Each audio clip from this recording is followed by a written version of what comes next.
mixing raw meat with cooked meat. No hand washing stations on site, and meat ready to be cooked and served stored in garbage bags. I was like, so not even in a fridge or anything, it's just in a garbage bag? It's just in a garbage bag.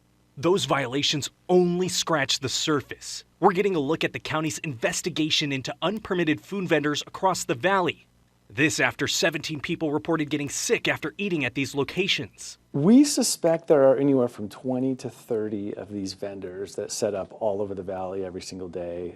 Andy Linton, the interim director with the County Environmental Services Department, says they are working to crack down on these vendors, but it isn't easy. Because they are mobile food vendors, and so when we see them on one corner, they're here. On one day they're on one corner, the next day they're on another corner. In this picture from the investigation, you can see meat in a garbage bag next to fruit and drinks all near a gas tank. Another picture shows cooked meat mixed with raw meat. And the assumption sometimes, I think, is that, we're going to cook it so it'll cook everything off. And that's not necessarily the case. You can get some heat-resistant organisms in meat. Now the county is warning people about eating at these unpermitted vendors. There are a few big things to look out for to make sure that you're eating at a permitted food vendor location. The biggest one being, look for this plate right here.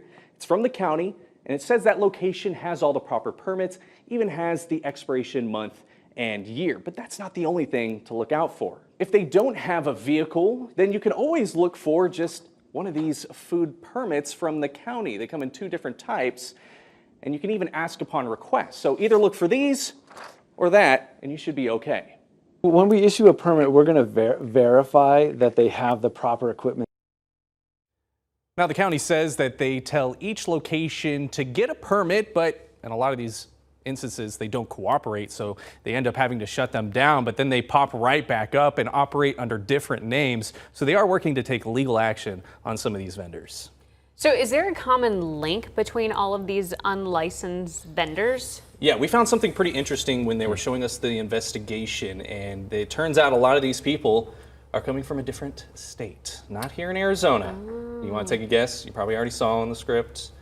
California. Oh. They're finding a lot of these vendors are coming from California, so they're having to work with California officials to try and figure out what's the problem, how are they shutting it down in California, what can they do here? So it seems to be a problem in both states. Yeah, sometimes I think to myself, well, it's cooked. That cooks everything out, but he said that's not always the case. That doesn't always make it safe. Interesting, important to keep in mind. All right, look extra close next time. Stephen, thank you.